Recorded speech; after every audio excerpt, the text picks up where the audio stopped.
Ever since I've switched to Schaeffer's oil, I've never had a reason to even try anything else. And that's one thing that I'm proud about, is the fact that I can't tell you how good something else is, because I know how good Schaeffer's oil is.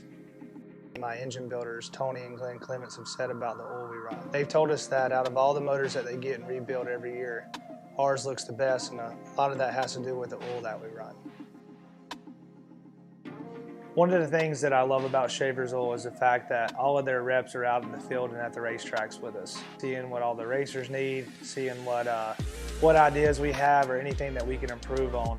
And you just can't beat the customer service of having a rep for, you know, one of the main components of our race team, whether it's at our engine oil, transmission fluid, rear end oil. Having somebody there that represents that brand and also gives us some support and also the knowledge that we need to be making the right calls and just helping us out with our entire racing program. It means a lot to our race team to have that.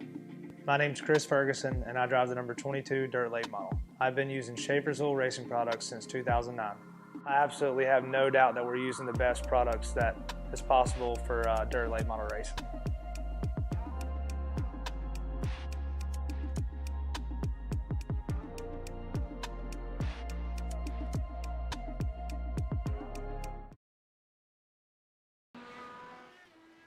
All right, hello and welcome to Race First coverage of the Revolution Indy League, Schaeffer's IndyCar series.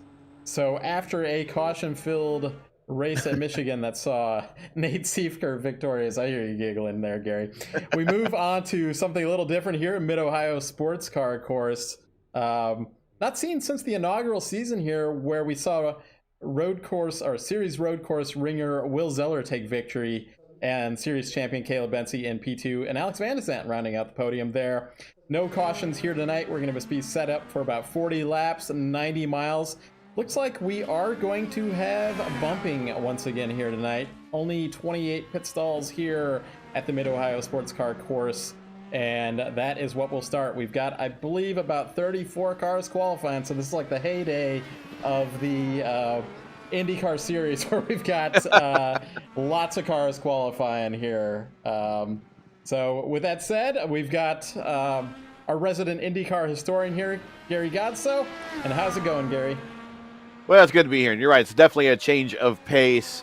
But in the history of IndyCar racing, there's been only one other road course that has been on the schedule longer or has been raced more times, and that's Long Beach. That is how ingrained Mid-Ohio is to the heritage of IndyCar racing. Right here in the Midwest, if there is a home for IndyCar racing, it is right here in the Midwest. It's about the Lexington, and the racetrack is about two and a half hours from Indianapolis. So again, not a very long drive from where a lot of these teams are headquartered in real life. Of course, we're here in the virtual world. A lot of series race this track. It shows up often on the official open series sometimes, but also shows up in a lot of leagues. I know that one of the leagues I broadcast, the drama is so great here, they put it on their schedule every year. So maybe there's something to look forward to, at least a little bit more adventuresome drama versus the kind of the mundane drama we saw last week. Yeah, I was talking about, I think I know what series you're talking about, Gary, and I was talking about that one earlier, and I was like, how odd was it that Mid-Ohio kind of had a lot of drama on that one particular race? Yeah, we're in qualifying here, about 2.5 minutes left. Our winner from last week, Nate Schaeffer, currently provisional pole sitter, with Will Zeller, Caleb Benzie rounding out behind him. Still got several cars. We are once again bumping from 28. Several cars still have not taken a lap yet. Yeah, not a lot of time you want to waste here, because it does take a minute to get around and then another minute or so to come back again to get some time. So if you're not on the racetrack right now, you are and you haven't qualified, you're pretty much done. But the defending and reigning and defending Formula Indy Series champion, Nate Schaeffer, is your provisional pole sitter. He's actually running the number one. I believe that's a painted on number one. He is not the series number one. That is Dakota DeMade. Dakota is back in 13th at the moment, but I did joke that he could run the 0-1 here, and it might mean something, but no, he didn't do that. But we know he definitely knows how to run these road courses, and This is a track that the Formula Indy Series did come to last season, right? And you guys all did a standing start on the main straight, right? Here. You might Did be it come thinking in? of Laguna. We will Laguna, be running it as the final race of our next season. That's right. That's right. So, but yeah, I do. Yeah, the Laguna standing start. Never mind. We won't talk about that for a while or ever again. But here we're going to see a little bit of a different start, and it's going to be the traditional IndyCar start. It used to be back in the old days. They actually did take the start at the start-finish line right there on pit straight. Just really wasn't a lot of run-up room to turn one, and often races would be decided right then and there, or cars would be bound up, big wrecks, whatever. We're actually going to have a gentleman's agreement. We're going to start after the keyhole on the straight there, and I'm not sure who's going to call out the green, but someone's going to call out the green, and then we're going to go racing right there going into China Beach. Yeah, I think that's the right way to do it. Of course, over in Formula Indy Series, we're going to do a standing start here, so we'll see how that turns out. A few cars near the back are going to be starting in the carousel, Gary, on that particular night. And this isn't for like 4 months, so we've got time. That might be a bad place to start. Actually, we've seen some of the standing starts before. Yeah. So we're about to run out of time here with our qualifying, and but I think we are pretty much set for our top. So I think we probably we got a really quick grid here. We probably should go ahead and start with our grid, and hopefully it loads up correctly. Always have some issues. Yeah, that is not correct. So we'll try reloading that. That's why we do that. It said that Caleb was on pole, so. As much as I would like to see that happen, we'll get a reload on this, and then hopefully it will be accurate. Yeah, let me know. Mine's accurate. Okay. I think. Trying to get it up here. All right, we've got in P1, Nate Schaeffer, followed by Will Zeller in P2, Caleb Bensi P3, Gavin Sanders P4, Brett Nichols P5, Chris Hill P6. And if I can get my grid to increment here, and is not, so you might have to pick it up. I'll just go ahead and say it. Johan Shirazi in P7, Sean Ryan P8, Wes Shire making a start here in P9, Matthew Short P10, Nicholas Johnston P11, Nagisa Yoshikawa P12. We got Dakota Made P13. We got Joshua Tucker 14th. Matt Cosgrove 15th. We got World War III himself. That's Will Weisbrod. He's back there in 16th. Shane Coogan, man that we normally see in the VOR series, P17. And Michael Haller, winner last year at the Dover, back in 18th. That's followed by Logan Spath, another Ohio native. I said negative in 19th. Nicholas Isidro making it through in P20. Nick Minori, P21. Dan Neese making it through. He was bumped last week in P22. James Watson, Hayden Herman, another Ohio driver there. I'll just finish it up here, Gary. Oh, actually, I got to hear. I wasn't even paying attention. 25th, JJ Wang. He slides into the field. 26th, Chris Cothern. 27th is Mike McCullen, and the roundhouse hero here is Michael Heineken bringing up the rear here. P28 makes it in by the skin of his teeth, and he is the last and final qualifier as we have 4 guys starting with Jake Achi, Michael Berry, and a couple other guys get bumped from the field here. Yep, that's right. And I just wanted to mention that final row, P27, P28, that is a Kermit row, Gary. Just FYI, okay. And they're getting in there by the skin of their teeth. They've got to be real happy about getting that is the RIL Illuminati. That's right. Pace car pulling away. So we're going to see how this field gets going here. Pace car's going to duck off here, but we are not going to go green when iRacing tells us. And let me actually mute this music there, finally. So that was our green, but that is not the green. We're going to keep it going around. We're going to switch sides, I think, because the pole sitter had a preferred side that they were going to do. Gets a choice there going into... Yep.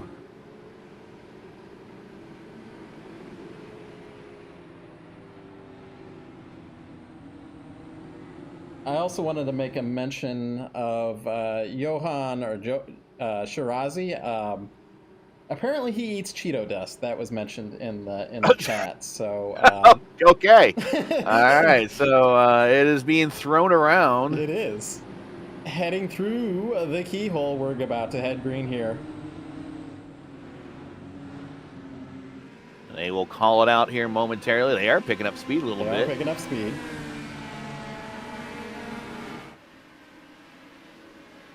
And this is the proper IndyCar way to start this thing. And we are green flag here, Mid-Ohio. Very late start. But preferred start, I have to say. Everybody still a lot of cars side by side. Oh, we got one car around in China Beach. Yeah. That's going to collect one of the Blue Chew guys. Rhett Nichols looks like he might have, unfortunately, I can't tell you how many laps he probably turned here in practice just to be taken out like that. We got another car through Thunder Valley going through. That's might be Johnston. Another car around just at the exit of Thunder Valley. It looks like Hayden Herman. Nate Schaeffer is going to lead our first lap. He's got Gavin Sanders right on his gearbox as they head into turn 1. Chris Hill in P3 with Caleb Bensey inside into turn 1, heading down to the keyhole corner. Oh boy. Chris Hill losing it under braking into the keyhole. Oh, and it's going to almost collect 2 cars. Yeah, that was we almost really get to lucky. Sidro. Really lucky. Watson taking defensive moves there. Good job holding your brakes there, Chris. Gavin Sanders making a pass for the lead, though, into China Beach, it looks like. We're going to get a replay of that to make sure. Don't want to ever miss a pass for the lead. Actually, it was into the keyhole, in fact, before that. Just inside. This is a story of Gavin Sanders on the red tires, Nate Schaeffer on the black tires. So we'll see how that develops as the night. Yeah, these guys on the red tires, like I said, want to get around, like I said in the past here when we talk about these red and black tire races. Of course, just to remind people, if you're watching from home for the first time, and understand the black tires are the black sidewall tires that you see. They are harder compound tires, last longer, but not as fast. The red sidewall tires are the alternate tires, the alternate compound, softer. They are faster, but they don't last as long. So those that started the race on the red sidewall tires are wanting to get past these guys on the black sidewall tires, because at some point these tires are going to give up, and the black tires are going to then come back into the picture and be faster than these guys that are on the reds at the time being. We only get one pit stop, so maybe these guys are thinking about maybe making a short stop of it. Who knows? We'll see. We're just a couple laps into this one. Yeah, so in regards to pit stops, I think we're looking about 23, 24 laps on the tires, depending on whether maybe they can save a little bit more than that. But that would make our window, you could pit as early as lap 16 or as late as 24, I think, is what I'm kind of thinking here. In regards to the black tires versus the red tires, though, it's looking like the red tire guys up at the front anyway, running about 1:10 per lap. Nate Schaeffer there on the black tires at the front, he's running about 1:11. So Caleb Vincey with a 109 with the red tires himself. So the red tires obviously are much faster right now. Good balance between the red and the black tires. More closer to the front, predominantly are on the alternate tires. Farther to the back, which makes more sense, are much more on the prime tire. Just looking at, Chris Hill's back in P23. He's making some work on some drivers back here. So he started, sixth, and he went off early on. Dakota DeMade was in 13th. He's going inside of Westshire. Westshire also having some issues at the start of the race here. He had a really good qualifying run. And Wes, I've talked to him. This is actually his first IndyCar race in probably about a year. He's more of a road to Indy guy, running the USF 2000, the PM18. So making a start here. He wasn't sure about the tires. Yeah, those road to Indy cars tires are like hockey pucks compared to these things. Yes, they are. Yeah, you don't have to. Again, no pit stops. You don't have to worry about doing that. Great battle right here. Sorry to interrupt you. Great battle here for 7th and 8th between Zeller and Johnston. These are two road course aces just hacking it up right now. And they are keeping it off each other, but they are racing each other extremely hard. Yeah, looking at it now, we'll go on board with Johnston. Johnson running that Rahal livery from the 90s. That's what Brian Herta wrote in. I've actually got a different one on that one, Gary. So he has joined over in FIS. He's joined the Infinite team. That's okay. So yeah, he's on that. He's on the same type of livery as Smart. And actually, for some reason, yeah, my that's just the whole thing with see custom, if I can re-download my paints. Yeah, custom numbers and that kind of thing can mess those up too. But I don't know. Maybe the one you have is what he actually wants to be running. But I know he has joined that team. No teams here in the RIL though. And actually, I wanted to note that we were talking about that as I see Caleb Bensi. He's about to be up with Schaeffer up here as somebody was going off. Something happened to. That was not Sanders. Okay, Sanders is still your leader. Yeah, by 2 minutes. By 2 seconds. Bensi, yeah, that's a big league. Bensi is currently on push to pass. He is trying to get that gap down the Seaford a lot smaller. That's your championship battle lead right there between positions 2 and 3. Yeah, we've got Gavin had a pretty. Oh, we got a car off Joshua Tucker down in China Beach area. Oh yeah, we do.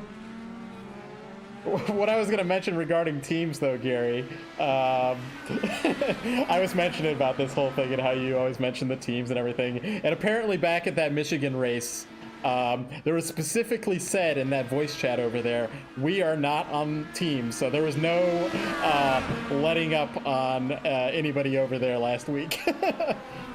So, in Dakota, I think it was, who wanted to make that known.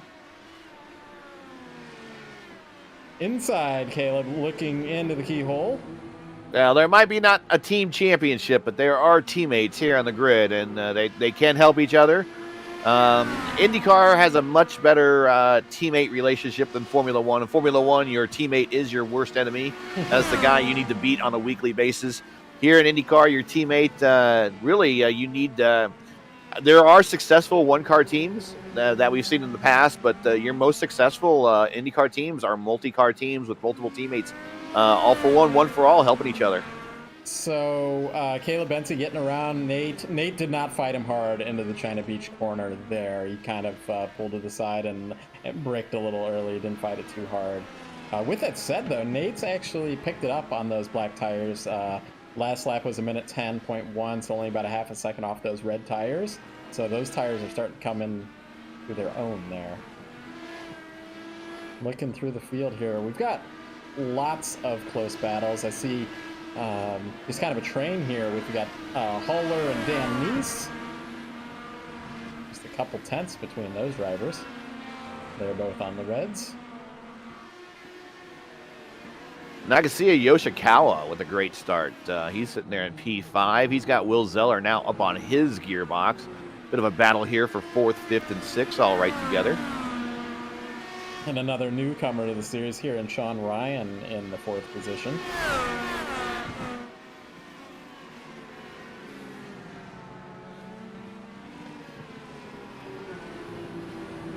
So we'll also kind of keep an eye on what Caleb can start doing with Gavin up there, who's about 3 seconds up the track now. Yeah, Gavin's still faster. Last time by, Gavin was a 1:10 flat. Caleb was a 1:10.1. But they were the two fastest up in that top 5 there. Although last time by in the top 6, Will Zeller just turned his fast lap on a 1:09.9. Nicholas Johnson right behind him at a 1:10.450. A lot of people this particular lap was turning their fast lap. Logan Spaeth, Dakota DeMaid, Hayden Herman, Mike McCullen all turned their fastest lap of the races on that lap. So these guys with the alternate tires are starting to pick up their pace. Yeah, that's what I'm kind of seeing here with the speeds. I think the black tires, there's going to be a crossover point where the black tires are probably going to be the preferred one to be on. Yeah, it makes sense. Oh, we got a battle for position right here on the outside. Yoshikawa lets Zeller through, and Zeller now up to P5. Yeah, there can be some strategy where you don't want to, this setup, from what I've heard from the drivers, is a very difficult setup to drive. And that's putting it very nicely. Yeah, have not heard good things about this particular setup. The word I heard, it began with C and ended with P. So I'm thinking that they understand that this is a race of survival. So when they get side by side one another, they're like, okay, you can have that position, because I'm expecting that you're probably going to go up the track and crash, and I'll be able to pass you at my well, speed, and you know what? That's a strategy I use a lot. There's nothing wrong with that strategy. I can always say that it's always easier to pass the guy when he's not moving, or he's in the pits, or he's over in the kitty litter, or in the wall, or whatever. And that's the easiest pass in the world for me. So if these guys want to drive smart like that, I don't blame them at all. Yeah, I don't either. Certainly a strategy here tonight. And as you were saying early on, Gary, you were saying that this track kind of a little bit unexpected from real life, but in iRacing it can kind of lead to a little bit of a brawl out here. Yeah, and in real IndyCar racing, there's really only, I would say, one, maybe two passing zones here. There's not an awful lot of passing zones here. There are, depending on where you catch someone here, maybe an additional two more for iRacing that people can get brave. Certainly there in Thunder Valley, right there in the carousel, I think people will try to stick a nose in there.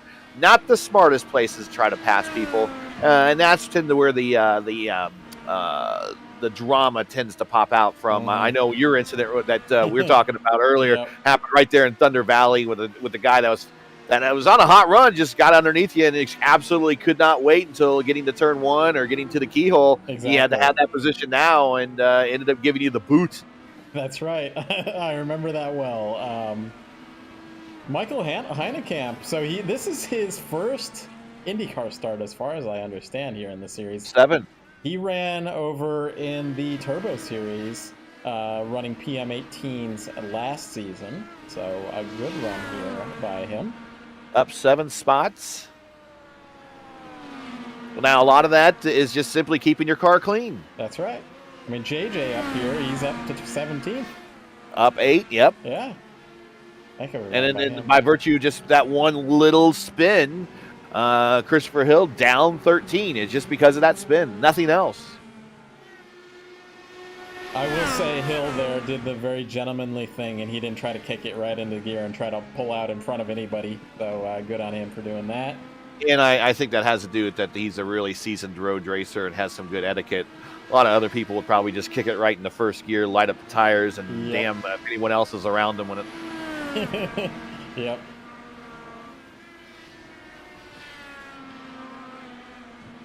So Caleb slower than Gavin last lap, but I actually see that interval has come down. Yep. Last time by Gavin 109.9, Caleb with a 110.3. It's stabilized. It's right around 2.7, 2.5 seconds, depending on where you are on the racetrack. But it is not getting that much bigger as it was before. With that said, though, Nate up here, back here in third, he actually was faster than Caleb that last lap on the black tires. Yeah, so the black tires are going to start to come in. It's kind of an inverse relationship, Gary. We're about halfway through the run, and I guess that kind of makes sense.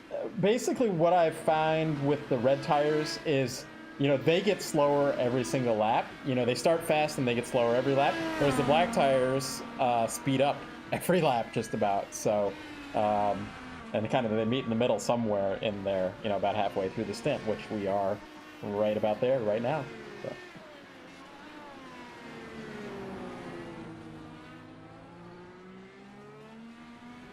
Still watching Will Zeller right on Sean Ryan there. Yep. Didn't quite see what happened there with Zeller, but he was on that front row. Might have got pushed off at China Beach, something like that, because he got shuffled back. He was 7th or 8th at one point, has made it back up to 5th. Yeah, he's been by far one of the fastest cars overall on the racetrack. He is all over the back end of Ryan. Ryan might want to think about letting them by here at some point, although really Ryan's tires at this point in time should be better than Zeller's. Yeah. But some of our drivers, like I'll mention Johnston here, because we know him from Formula Indy Series, but he can really take care of his tires, like beyond. I mean, he's making when he's making those one single stop races that are really long, 125-mile races, Gary. He's making those red tires last, that entire half of the race. So he's really good on his tires. Well, we got a second. I guess we should probably talk about next week. Yes. We got a doubleheader next week. I'll bring up the schedule up here. We're Sin City Double Down in Vegas, obviously, with Sin City running the combined road course for 25 laps, and then the Las Vegas Oval for 100 laps. So we're going to be doing some interesting thing here, aren't we, Gary? Yeah, we're gonna split duties. Yeah. So I'll be running the road course race. And Gary's going to be running the oval race. So, haven't decided whether we're actually doing in-car reporting during that one, Gary, or we're just calling those races by ourselves. Originally, the thought was that I'd be like an in-car reporter, but I don't know if I want to do that. Well, we will probably have full course cautions for the oval race, so probably check in with me if I'm not part of those. Yeah. No, my luck's been pretty good on the 1.5 miles, so especially those configurations as of late. So I'm hoping we'll do pretty good. But it should be fun. Don't miss it next week. Doubleheader here in the Revolution IndyCar League. First, we will be on the, people like to say, the Roval at Las Vegas there. Something that we have not seen before. And I believe the start-finish line is located in a completely different area there. Yeah, I mean, literally no IndyCar League has ever run that course. Yeah, it's interesting. Sim Racer Hub. It is a very, I talk FIA grade sometimes. It wouldn't even be a 3. It's something else. It's totally like, I don't know, an infield parking lot is totally what it is. And it's not even like good parking lot. It's like the parking lot at an abandoned Toys R Us. And then, of course, we'll do 100 laps, 150 miles on the rather infamous oval for IndyCar standards. With that said, I don't want to keep... we do have a battle slightly developing here for the lead. I did see Caleb's was down to 1.7. Who is that? Is that Hill? Getting lapped by our leader? I think that is Hill. Yeah, that is Hill. He just got lapped by the leader going down to the IndyCar start-finish line there. Here's what's going on, though. This is lap 16, so he's kind of the first of our stoppers. Is Hill, that is. So that's why Hill's dropped back so far here. So he stopped on lap 15. Yeah, he's got to make it the rest of the race. Yeah, he's on brand new tires, so it's interesting to see how hard he's going to race the leader, who's on well-used alternate tires, versus the brand spanking new alternate tires that Hill is on. I think he's going to give the leader some breathing room. At the moment, I recall an event that happened in the Formula Indy Series where Hill was definitely faster than leading cars at one point in time, and he certainly got past them at a point. So we'll see how he challenges our leader into the keyhole here. We're going to keep this eye on the field here because this is our action zone here. And the window is open to go to distance for everyone else, for that matter. So maybe Gavin wants to get off these earlier rather than later. Nagisa Yoshikawa, who was in about, like 6th, Gary, is it's like he is on pit road, yep. But yeah, going back to the start of this race, that was a little bit of an issue with the drivers, a little bit unknown because it's not something iRacing does, but I thought that looked pretty successful. So. Yeah, it was a pretty good start overall, other than if you were to ask people that had issues on that first lap, they would tell you otherwise. But considering that we just sent 28 cars down a start that had to be called manually, that's actually pretty good. Hill lost it going, he's still on the track, but got into the grass. I believe that is turn 11, so not Thunder Valley, but right after Thunder Valley. Yeah, we're right before the carousel. Yep. So that sets him back. He had those new tires. He's got to make those last the entire race. So that's rest of the race. So that's not going to be what he wanted to do. Will Zeller back in 5th, squeezing off yet another round of the push to pass. He is halfway through, but then again, we're halfway through the race. Yeah, and he's all over the back of Sean Ryan. I think he got it a little bit too hot into the keyhole, though. Showing Nicholas Isidro in the pits. He was left the top 10. See Nagasa going by. He'll be heading back up to probably a top 10 there. Yeah, I'm thinking he's banking on that early stop is going to help him. And actually, I don't think it's a bad idea, to be honest. Yeah, the only issue there is exactly what Hill saw there, where you come out, either you're in the group with the leaders or you are behind somebody that is slow that hasn't stopped yet. So that's what Seifert that time by his fastest lap of the race. That time by Johnson, his fastest lap of the race. Chris Hill, here it is, 109.412 purple. Fastest lap of the race there. Yeah, he's starting to get some draft from Caleb there in P2. Sean Ryan, his fastest lap of the race, that time by 110 flat. Let's see, Johnston into the pits.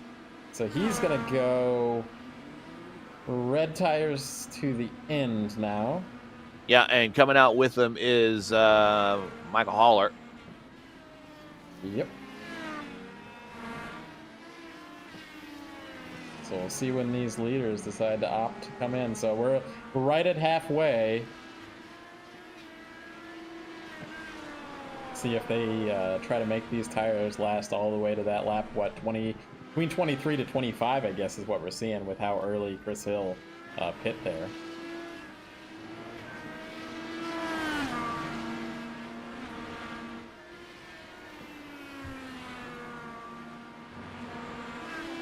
Will Zeller still right behind Sean Ryan here. And like you said earlier, Gary, he's on those red tires. He's making them work.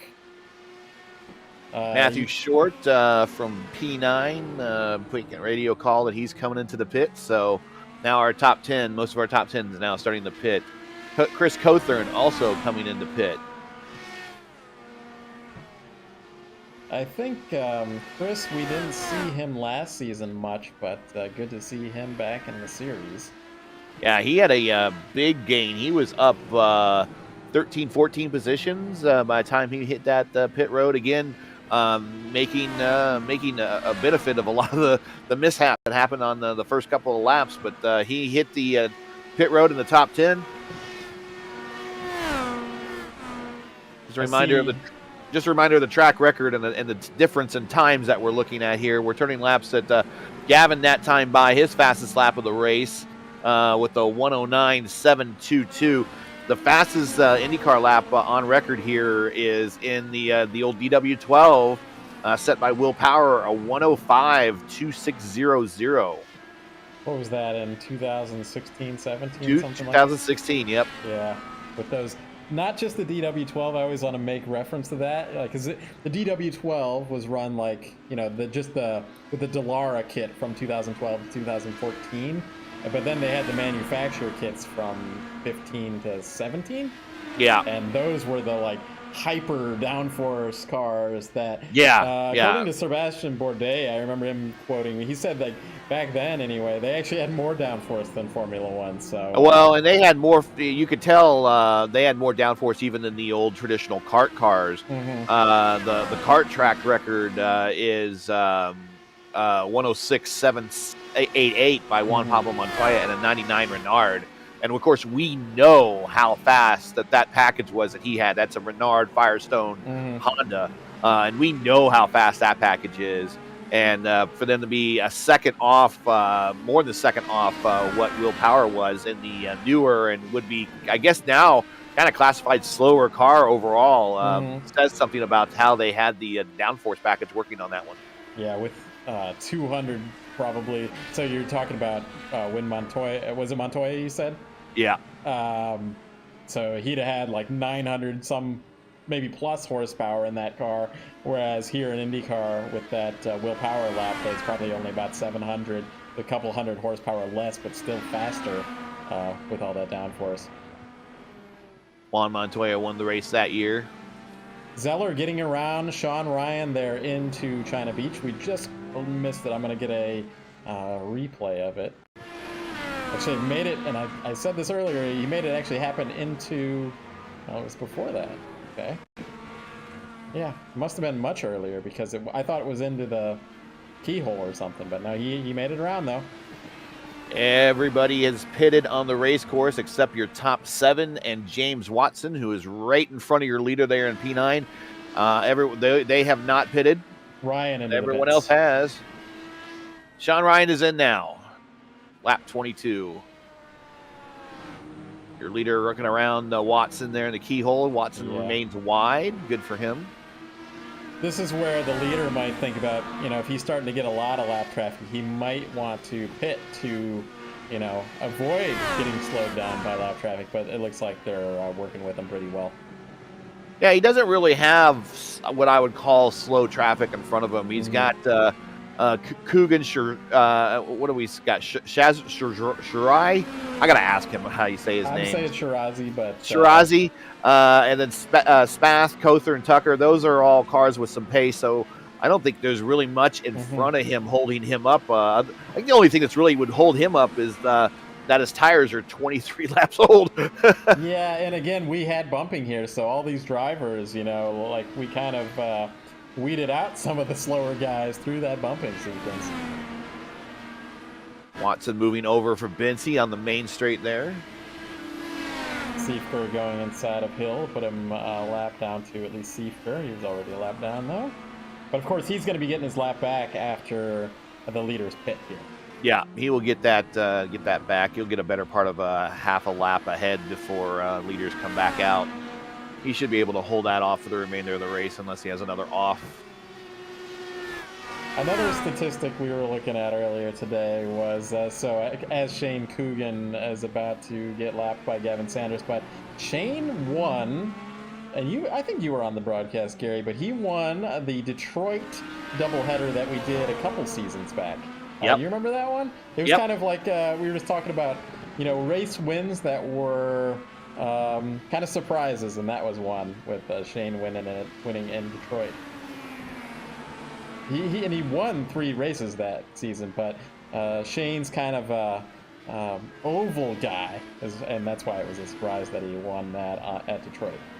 Yeah, and to his credit, he says he was working on it, and then eventually led up to his first win. So now it's to get the deal done and get the second one. That's right. So Zeller in the pits.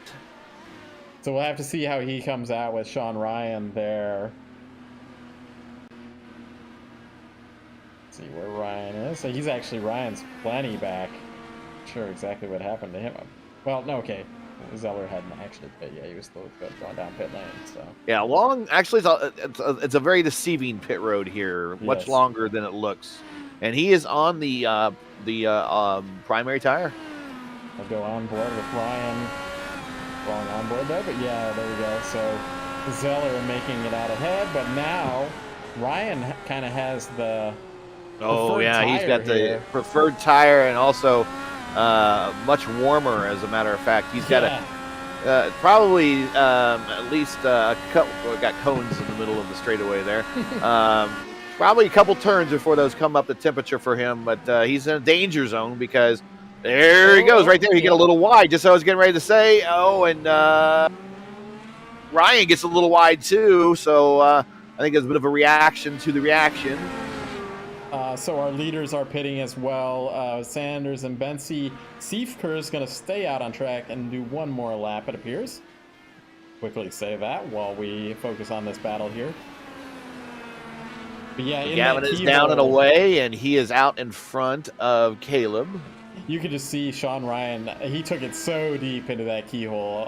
Another bobble there for Zeller. Oh, and Ryan! By Sean Ryan! And noses in. And that is going to be at least a toe. He's going to try to drive it back, but he looked like there might be some more critical damage there. Let's see. Yeah, that wheel wobbling. That's not really what I want. Yeah, he's gonna go there it goes off. again. So I would tow at this point. There we he go. goes. We get a replay of that. It was Zeller bobbled at first, but then Ryan kind of followed the bobble. Just on the exit of that corner there.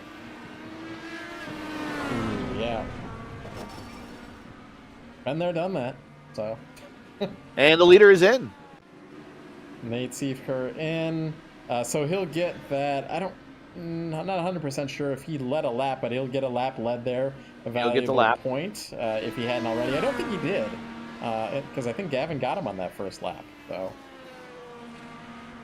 down and away, he's on the Alts tires, and he is going to come out in front of Zeller, well in front of Zeller for the battle for third. So that might have decided our podium right there.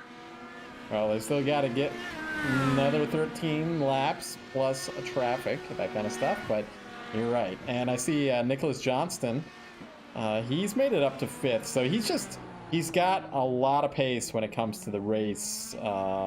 He started 11th, but he's up to 5th, and that's not just attrition there. Of course, there is some of that.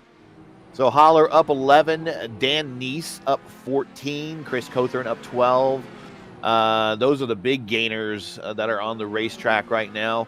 The one that's probably kicking himself the most might be Rhett Nichols, who probably turned hundreds of laps in practice, maybe only made it 2 turns, and is down in 30th.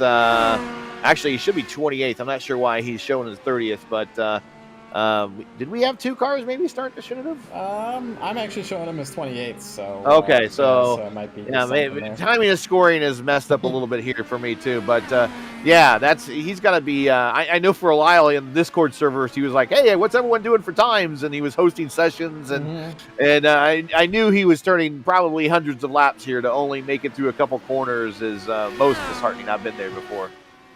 Another driver that had an early bad race was Shirazi. He started 7th, he's in 20th, but he's coming back through the field now, or at least working his way through. And I saw him. Oh, we had somebody off back there. I don't know who that was. I'm not sure who that was. Thought I saw a car there. Dakota DeMade had an early off, got into the grass, I want to say, right like into the S's kind of section. He's made it back up through the field, though. That is, Dakota's good at kind of doing that kind of run, getting through the field and just being consistent. And that consistency, that's what gets you championships. He is the defending champ. Looks like Sean Ryan is back underway. He and his crew got that right front wobbler fixed after making contact with the wall there in the main straight. He is well down in the order, but he's going to try to make up some spots. Every spot is valuable in the championship. I guess I should bring up our championship points. Hopefully this is the correct one. Yeah, so Nate Schaeffer, since he won that in the first race, he's our championship leader, followed by Caleb Benzie. Dakota DeMade, Talon Smith not here tonight, so he's going to drop next week. Michael Berry also not here tonight, so Shirazi there in 6th. He'll move up even with with these drivers not. Yeah, I think Michael Berry DNQ'd, so that's just unfortunate for him. But strategies are a bit different, going from a super speedway where you're in drafting packs. All you have to do is stay with some touch of the leader, and it kind of pulls you right along to a road course, a natural road course here, natural terrain road course. Then next week, we kind of moving off to a little bit of best of both worlds. So we might see. I'm not sure how the points are going to work. Is it going to be half points for the first race and half points? I think it's just full points on this full one. Points all the way around. So those that are running in both races that are good on both disciplines, it's going to be a double points weekend. So there's also no shenanigans in that one. So back at Detroit when we did a doubleheader at Detroit, I think we did an inverse field there. I think we did do heat racing, didn't we? Well, we did heat racing when we did the Iowa doubleheader. Yeah, I remember that. We also did inverse the field for the second race at Detroit. We're not doing any inversing of fields at, from the road course going to the Oval. So nobody has to worry about that. We're just going to, qualify. Yeah. Each race is going to be run normally. They're just going to be a little bit shorter than usual. So 10 laps to go. Actually, now 9 laps to go. That's 10 right. laps to go. And that battle for the lead it's stabilized, but it is close. It's under 2 seconds, so it's certainly stable. I think, let me see here. I think that Caleb actually has the fastest lap of the race. Is that what you're showing too? No, I'm sure it's going to Seifert as a 108.716. Well, you know what? Here it is. Okay, that just updated for me. So Shirazi just went a 108.990, which is pretty close, but Seifert still last lap by 108.716. Yep. So they're starting to come down, these drivers that have opted for the red tire to end this race. We've got, and that's his 4th lap on this stint. So that tire's not going to get much more faster than that. It might maybe one more lap, but after that, it's all downhill. With that said, though, our temperature might be dropping here, and we've got more rubber on the track, so that red tire might last a little bit longer. Ambient temperature is 77. Track temp is 99. That's pretty optimal temp for the tires to kind of last a good amount of time. So. Yeah, anytime you can get them under triple digits, seems to be better for the tire all the way around. Seems like to be a magic cutoff point. Once you see triple digits there, it's like, uh-oh. Yes. Yeah, we know when we load up that Indianapolis session on the oval and it says it's 125 degrees, we're like, okay. that Indy fixed Indy 500, that fixed Indy 500 back about a year ago. Yes. What was that? 122 degree track temperature. Well, I use Celsius on my display, and it was like 50 plus, so you knew it was bad for me anyway. Yeah, it was a scorcher, and you knew it was kind of going to be. I saw Nate kind of go over one of those curbs near Thunder Valley. But yeah, you kind of knew it was going to be a lot of follow the car in front of you, make your ground up, through pit stops, that kind of thing.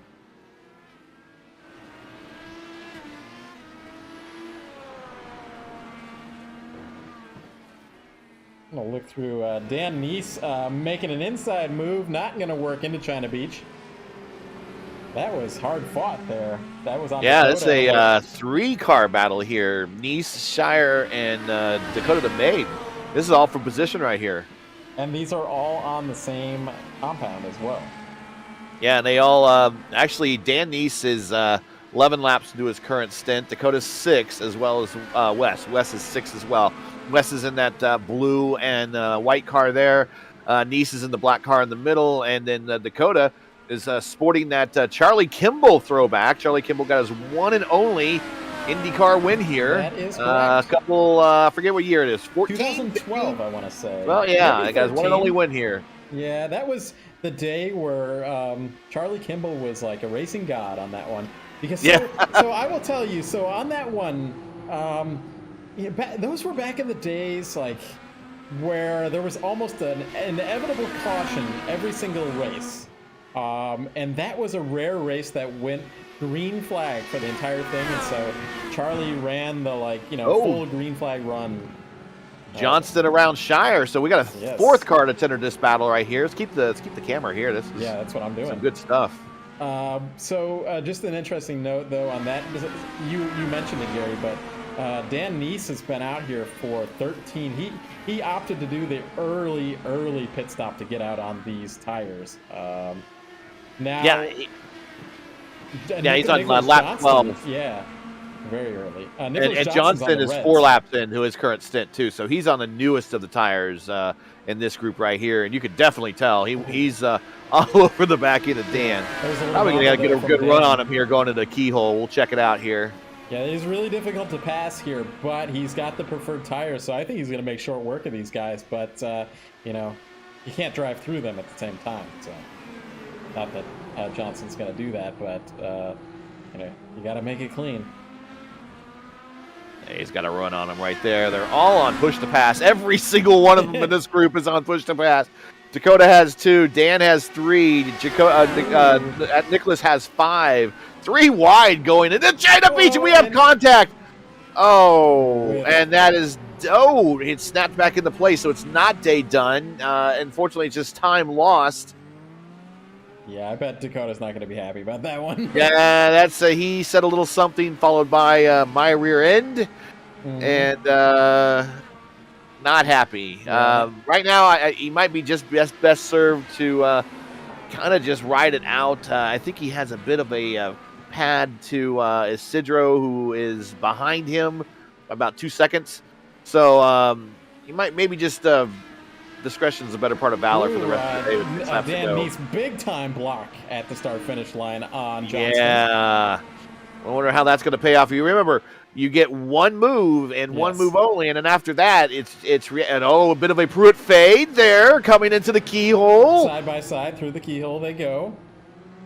Wes Shire is just watching this thing happen from his perspective. Johnston now wheel to wheel coming through Push the pass on there. both cars. Yeah, but I think gives him a little bit of a nudge on the outside coming into China Beach. These cars, let's see here, how much push to pass do they have left? Just a couple pushes for both Dan Neeson, Nick Johnston there. Wes Shire with 5 pushes left. So look at the inside, like I was telling you. That's what I was just telling you about. Right when what happened to you last time. When you get through the Thunder Valley area, people can get pretty brave there, and there's contact. Johnson going off into almost a kitty litter here. He holds it on. He's going to make it through the carousel. He's going to set up one more lap. Guys, they got 4 laps to go. These guys cannot be happy with each other right now. No, hard racing, but I was getting ready to say so. Okay, what constitutes a block? There is blocking in IndyCar racing. There is a rule for it in IndyCar racing. There is not a rule for it in NASCAR racing. People like, so what's the matter? What's blocking? Well, right there, that is not blocking. He had a defensive position. He held his line. If he would have moved his line as a reaction to Johnston, then that would have been constituted blocking. Now, there is a thing such that I also said that is called the Pruitt fade, and that's moving, but not looking obvious that you're moving. And he did a bit of a Pruitt fade last time into the keyhole, not this time. Johnston pulls off the pass nice and easy. He's probably going to pull away now. But, man, that was a great exchange of a couple laps here that we were just watching. Yeah, so Johnson gets by him. Was not easy. But as I was saying before, he didn't have to, he didn't drive through the car. He might have opted to do that, but he did not. So now that puts Shire. Actually, Nieskany there in Thunder Valley coming through the S's there gets into the dirt a little bit. So his car is probably not handling the best here. There might be some damage on it as well, which we don't know. Some new features came out with the latest build, and my understanding is your crew chief can now tell you if you have aero damage. I don't know if he maybe hears that or not. You can also, one thing that maybe people don't know about is you can now get rid of the aero screen bar if you choose to do so. So what's your, are you going to do that, Gary? No, I use it as an aiming reticle. I tell people what I use it for. I mean, we're both in VR, and it's not really a problem in VR. So no, not really. Yeah. I actually haven't driven the car since that happened. I actually have not either. Everyone's been doing the Formula One car. I've actually taken this downtime, because we're not doing any official races this week. So this is the only race that I'm broadcasting with you this week.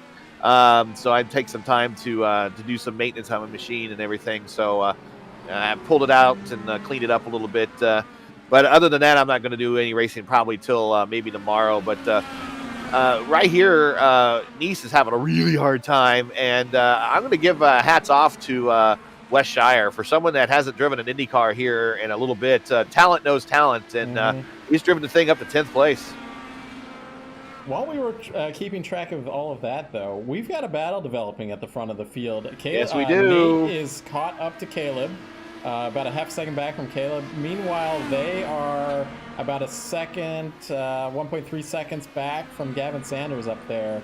Yeah, and Sanders has lap traffic in the form of Shirazi and Hill, and I believe Sanders is asking for... Oh, Sanders goes wide! into the Yeah, keyhole, wow. and this is really going to tighten things up. I don't think Shirazi did anything wrong there.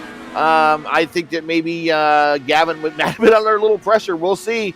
2 laps to go, coming down into China Beach, and we have every one of the leaders, bing, boom, boom, right there, all together.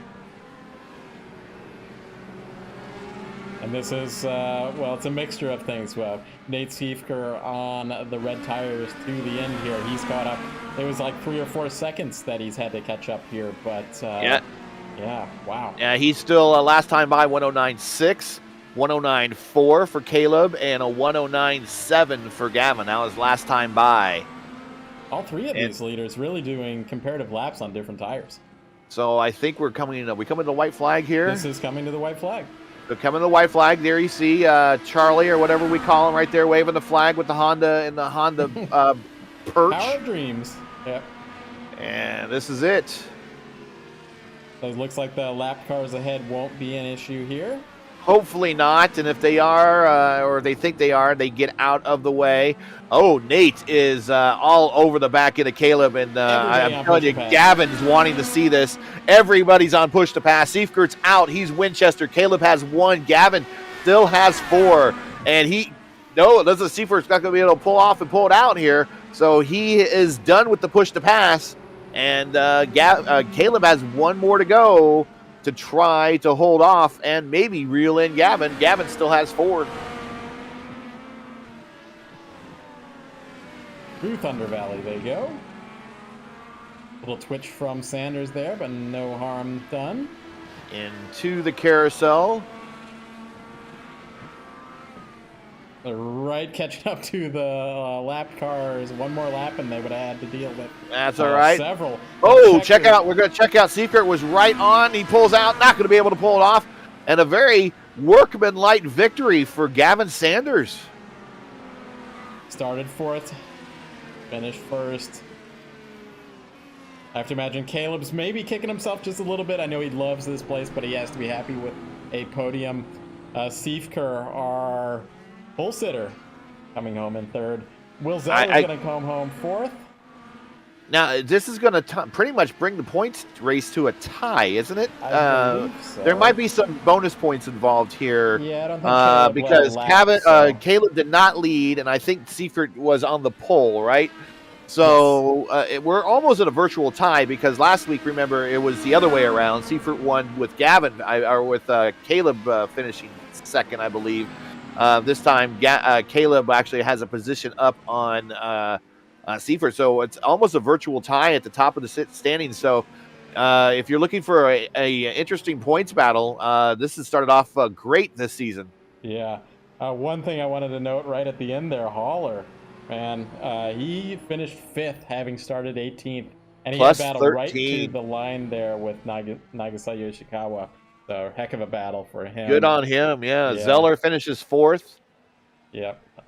Johnston 7th. Comes back to get 14th after that. Good on him, yeah. Yeah, after that off. I mean, I'm sure he's not going to be celebrating that, but, no. but a heck of a comeback there. Well, we'll give you guys a minute or so. Seifert said something on the radio about deserving a beer after this, so I think the people raced pretty hard out there. Well, he did say last week, and we'll mention this in our interviews, that these races are way more intense than the calming oval race, Gary. The calming oval, yeah. Well, we'll be right back in about a minute to set up this interviews and talk to you guys shortly.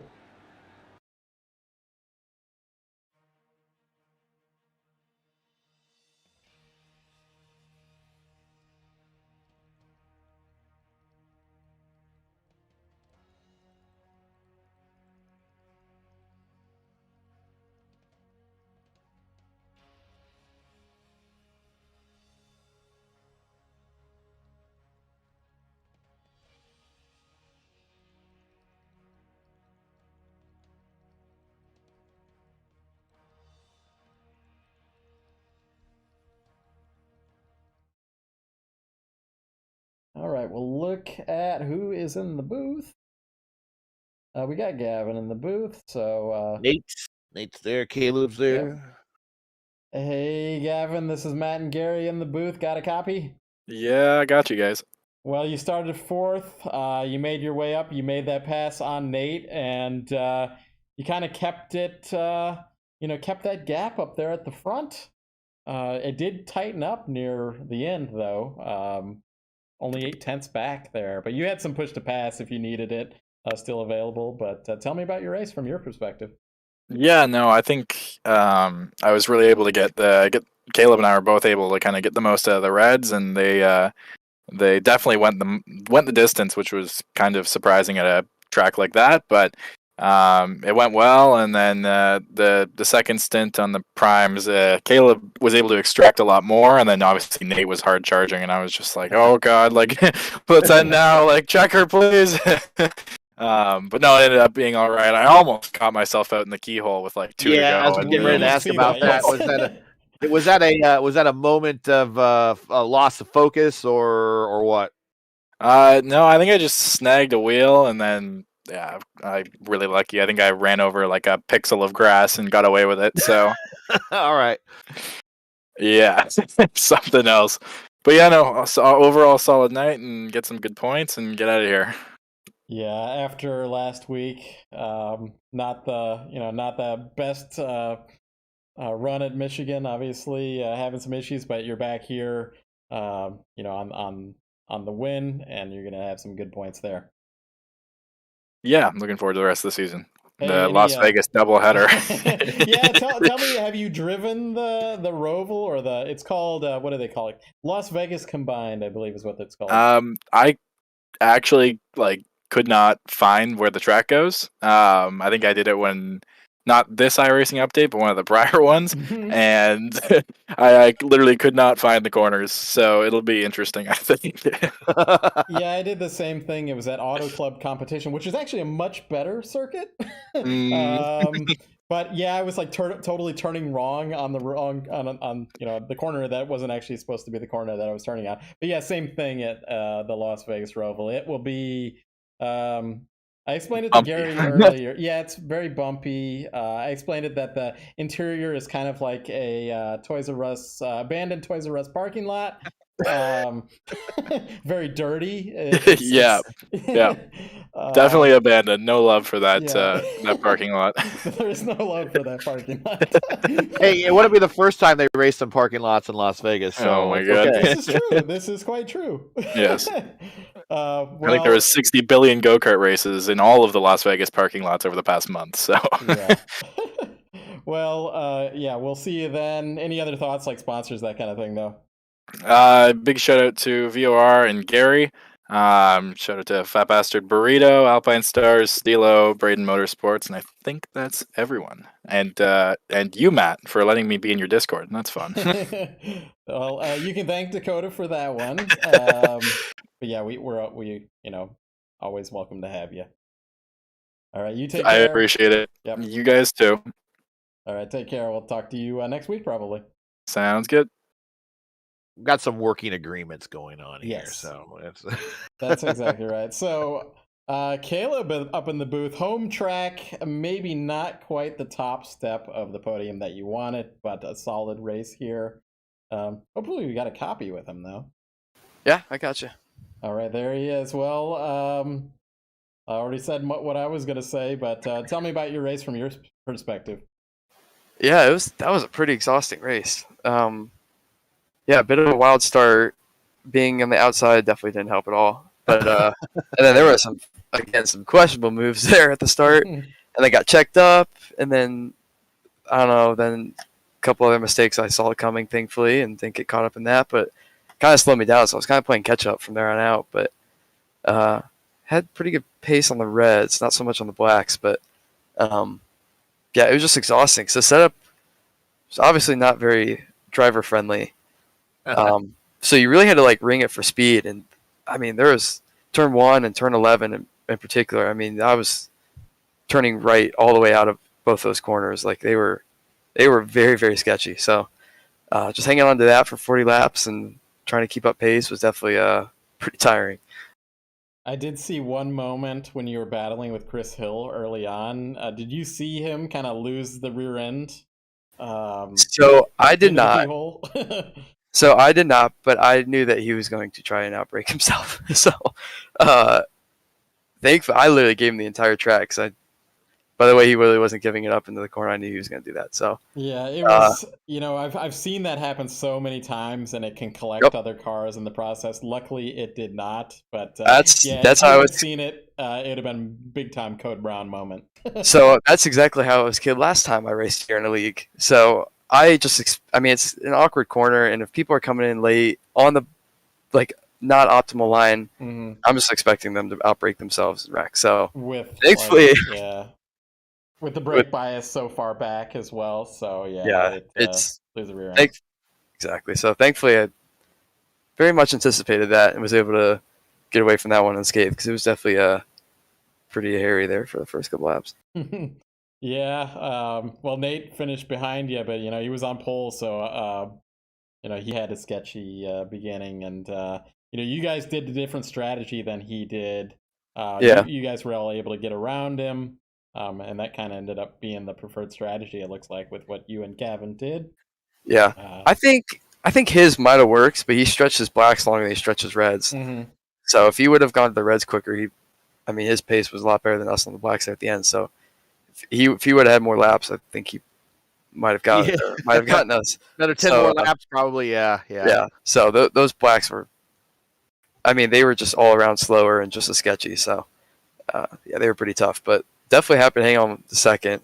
It's tough being that close to Gavin there the whole race and just not being able to really do anything. But pace was good, and honestly, with the luck I've had at Mid Ohio the last 2-3 league races, I'll take a podium because I've gotten taken out so many times. So I'll take it.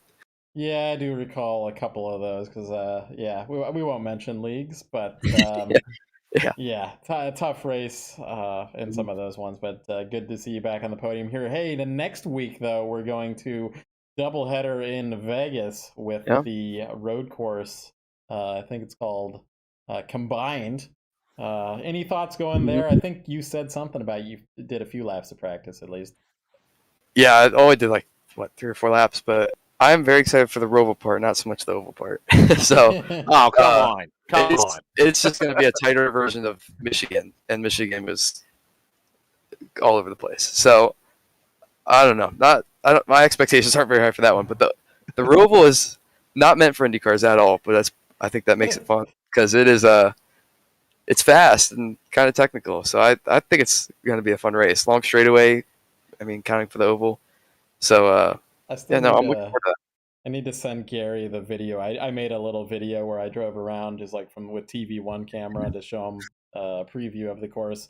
It's not friendly, but like Caleb just said, very technical. It's if IndyCar ever ran something like that, it would have some more chicanes and be complete in some way. It's some proper curbs and that kind of thing rather than cones. Yeah, it's going to be.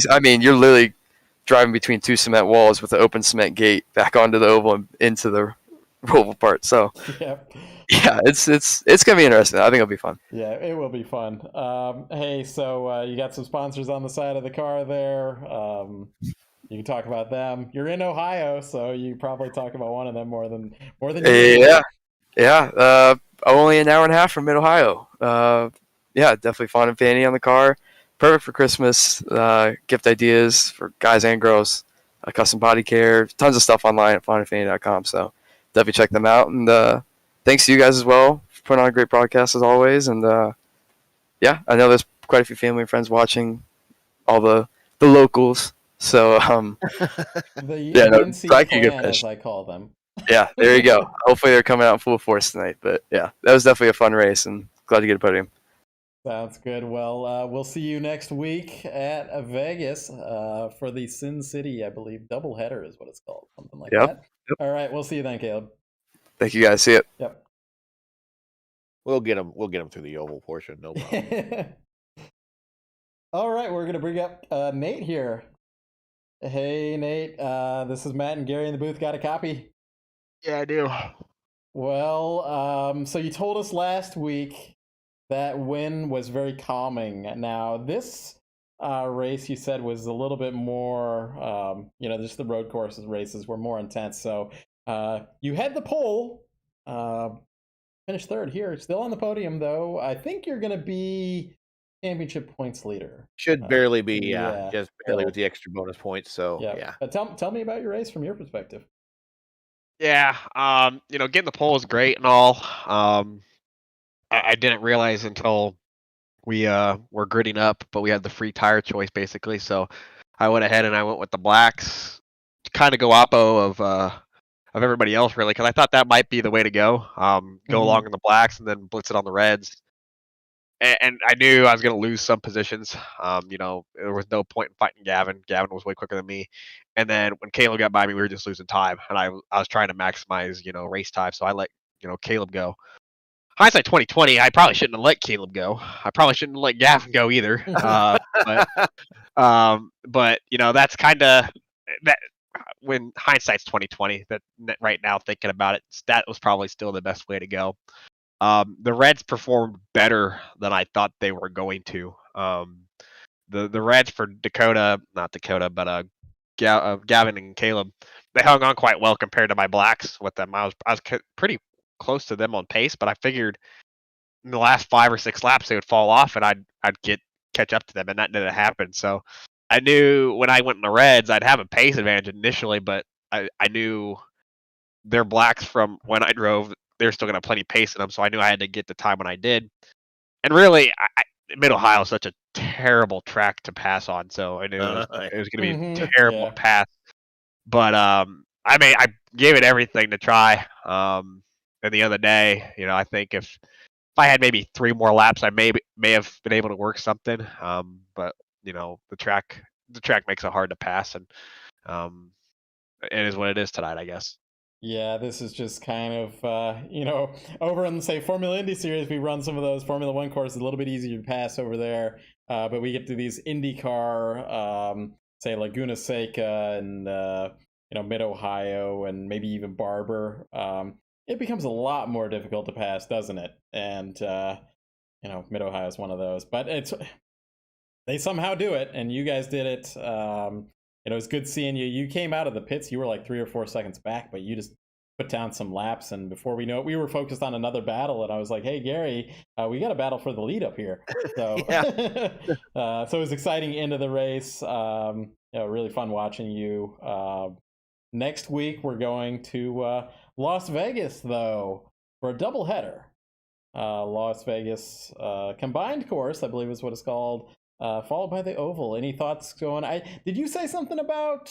I thought somebody might have said something about they tried out the Vegas Roval for the first time. That was me, and let me tell you, from my 20 minutes of testing, I'm very curious. Let's put it that way, of how the combined course will be. From my initial running, the one passing zone is literally one lane through it, so that'll be interesting when we go there. But it's a cool layout. It's a cool format, I will say, doing the doubleheader. So I am looking forward to it at least. But yeah, the combined course, if that's a combination, I think if you're wanting to try something definitely different, that's it for sure. Yeah, I'm pretty sure. Like I go look at track records over on Sim Racer Hub, and you can see what leagues have run in a particular IndyCar course before. I don't think there's any record of this course ever being run before in an IndyCar. There's a good reason for it. And well, you know what was a course that has no record until Formula Indy ran it? Was VIR. Actually had no IR18 league that had used Sim Racer Hub, had never run that track before. So it was a good one. This one's going to be very odd, and I'm repeating myself for our listeners out there, but I explained it to Gary as the interior of the course is like a abandoned abandoned Toys R Us parking lot. So and it's as dirty as a Toys R Us parking lot. Exactly. Too, so. So I'm glad everybody understands. Stop stomping on my childhood memories, especially at Christmas time, guys. Well, and then we're going to go to so you're going to have an intense race starting the night and then followed by a more calming experience. I was like, I don't understand that, but okay. I looked at my heart. So for example, I'll give you guys a great example real quick while I have it. I measured my heart rate last week Mhm. and this week. My average heart rate was about 10 beats per minute higher tonight. And from the start of the race, I was like at 130, and I Oh. ended the race at like a 156. So I just Jeez, kept all right. climbing. So I'll probably post into the Discord my heart rate chart later. That's cool. Yeah, I'm actually Caleb had done that for a race that we had done on Sunday, Gary, and I need to get one of those, so I bought one this week that will keep my heart rate and stuff like that. So, with that said, you've got a sponsor on the side of the car that you might want to talk about on the podium here. Yeah, absolutely. The Midwest Kidney Warriors is a fantastic group that supports me in this endeavors. A lot of great people. Like I feel like a running record, but a lot of great people help out with that. First, I know I mentioned on the broadcast last week that Shane had recently gotten a kidney. Glad to report to everybody else on YouTube or wherever we broadcast that he's home. Little bump in the road he had, but he got over it pretty easily by the sounds of it. So good to have Shane back. Hopefully we'll get him back. Hopefully I'll see him. Hopefully a couple days. That'd be nice to see him. But glad to have him. Everything so far is working as planned, and that's great to hear for sure.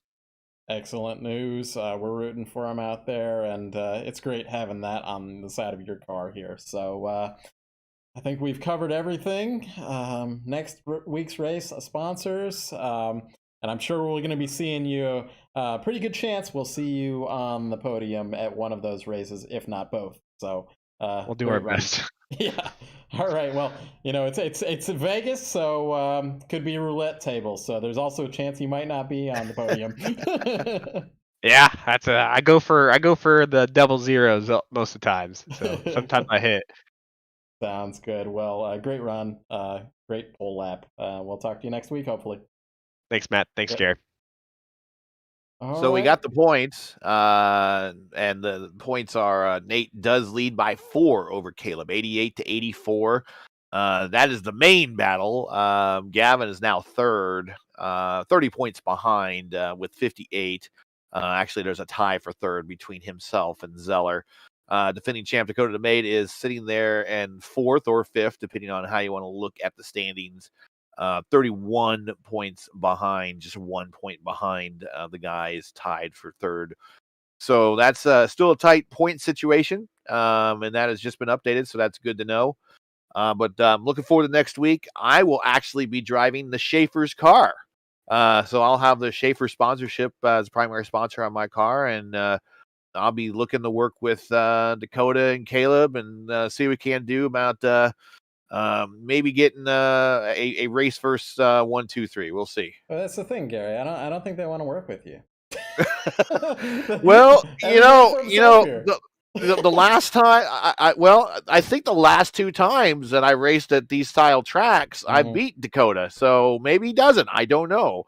I very rarely get a chance to race with Caleb. It's always a treat to race with Caleb. Yeah, but that's right. Dakota, maybe he's upset at me. I don't know.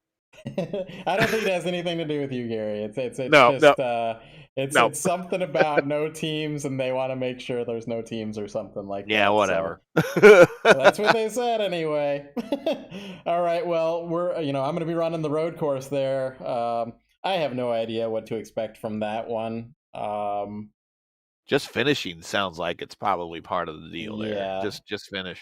Yeah, it's going to be pretty tough. There's going to be where that start's going to be is going to be tricky, and then you're going to have cold tires, and then we're going to be running to a corner that I think it was Nate who said the best passing point on the track. So you're running like the oval, Gary, and then we have a left-hander on the oval back straightaway that has like tire barriers on both sides. That is like a single line that cuts through into the infield. So there's although it's the passing point, there really isn't space for 2 cars to go through there. So there's a lot of cooperation. I also think there will be a lot of people missing their braking point into that as well. So you're going to have a great experience broadcasting that one. I will be driving that one possibly, and then I'll join you in the booth if I get hit in the rear. Same thing. But I want to thank everyone that mentioned something in chat tonight. Thanks for being part of this. make sure to give us a thumbs up if you liked the broadcast and had a blast. And hopefully you all come back and see us again next week. Yeah, it's going to be a long broadcast, but it's going to be a good one there next week. All right, I think we're done. You want to say your spiel, Gary, or you just want to go out here? Let's just go out. We're saving everyone some time. Just I just want to say happy holidays, everybody. Stay happy and healthy, and we'll see you in a week or so when we come back with the Las Vegas double header. Sounds good. Snake everybody. eyes. Take care, everybody. We'll see you next See week. ya.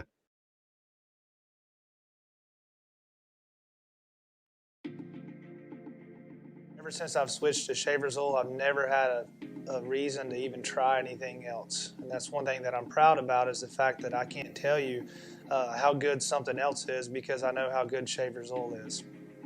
My engine builders, Tony and Glenn Clements, have said about the oil we run. They've told us that out of all the motors that they get and rebuild every year, ours looks the best, and a lot of that has to do with the oil that we run.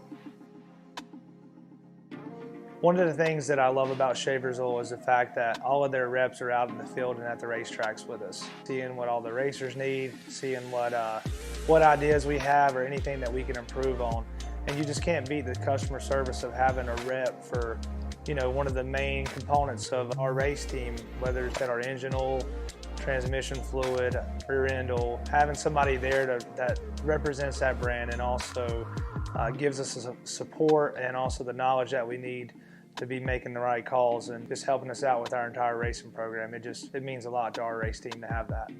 My name's Chris Ferguson, and I drive the number 22 dirt late model. I've been using Schaeffer's oil racing products since 2009. I absolutely have no doubt that we're using the best products that is possible for dirt late model racing.